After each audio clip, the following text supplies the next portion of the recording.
Here's the biggest challenge with user onboarding. People want the most value for the least amount of time. They are pressed for time, so you have a short window of opportunity to grab their attention and show them the product's value. That's why one of the most impactful things you can do to improve your user onboarding is to minimize the time to value, or TTV, as much as possible.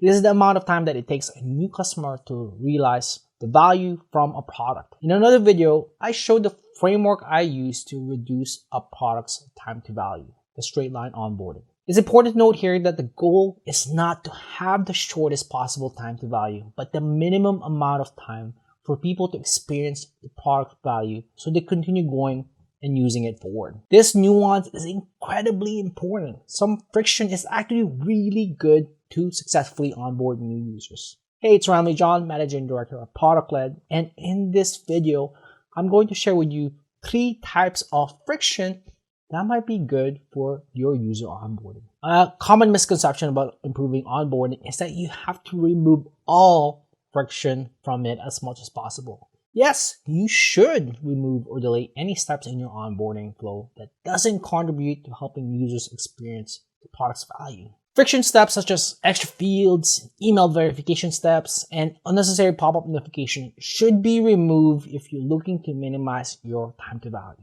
Although friction slows down users, sometimes it may be helpful in successfully onboarding more people. So before you cut out a step out of your onboarding, ask yourself these 3 questions which represent the 3 possible types of good friction. First, does it direct users to the next step in the onboarding process and get them closer to the first stripe? For example, Canva shows relevant design templates to users based on the response to the sign-up questions. Some might consider this step as unnecessary, but by suggesting relevant templates, this step helps speed up the design process and get new users to experience the product's value quicker. Second, does it add to and personalize the onboarding experience for users? One of Canva's onboarding question is, what will you be using Canva for? Based on this response, Canva suggests relevant designs and templates based on your needs that you saw in the previous example. Segmenting and personalizing like this in the user onboarding experience is one of the things that's almost guaranteed to improve its performance. There's 3 main benefits and reasons why this is so. First, users learn what they need to in order for them to experience the first stripe. Second, you can get down to the specifics of how exactly your product can help them achieve the customer job. And third, you can increase the user motivation by sending targeted messaging based on each user's primary goal. It's why some of the best onboarding experience I've reviewed are ones that ask users their primary reason for signing up and personalizing the onboarding process based on their response. Another example of this is Wave, an invoicing and payroll software.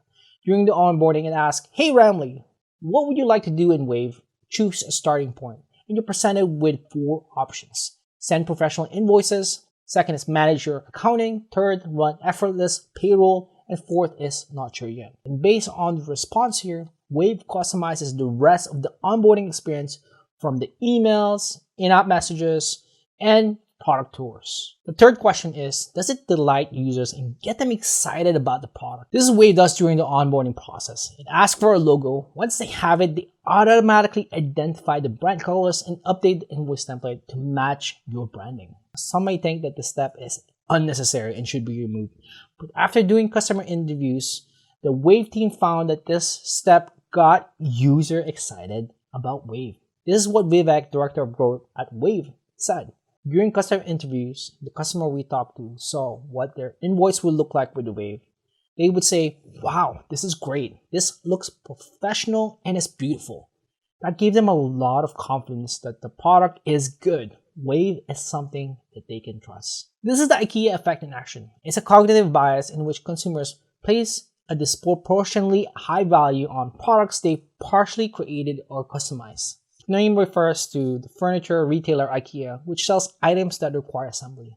When people put in the effort to assemble furniture, they were willing to pay 63% more likely than they were if they were pre-assembled. Another way to delight user is to welcome them to the app. Many people believe that this introduction is a massive waste of time.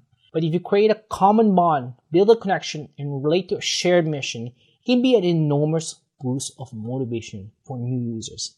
It doesn't need to be anything fancy either. With a short video from the 3 founders, Userlist creates a bond with users thanks to the personalized message. Many products ignore this critical step. Imagine walking into a dinner party without the host greeting you and giving you a tour. Most likely, you'd feel snubbed and hurt. Welcome messages also set the tone. They give customers a sense of how they'll be treated during the relationship with the product. Personal videos are great at humanizing the experience while implying someone is personally involved in the user's success. In summary, the 3 types of friction in the onboarding are ones that, first, direct users to the next step in the onboarding process.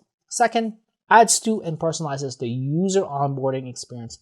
And third, delights users and get them excited about the product. If you notice, the first letters in each of these 3 things spell out dad. That's why I call this the dad test. And yes, it's a riff on Rob Fitzpatrick's mom test. Well, that's it for now. Before I go, I want to let you know that the content and video from this is an excerpt from the upcoming book that I wrote with Wes Bush called Eureka, How to Onboard New Users and Turn Them into Lifelong Customers. You can download the first chapter for free and join the waitlist now at ProductLed.com/Eureka. If you found this video valuable, kindly share it with your colleague and share the love. Don't forget to also subscribe so you don't miss out on new videos to help you grow your business faster with product-led growth. Well, that's all for this video. This is Ramli John, Managing Director at ProductLed.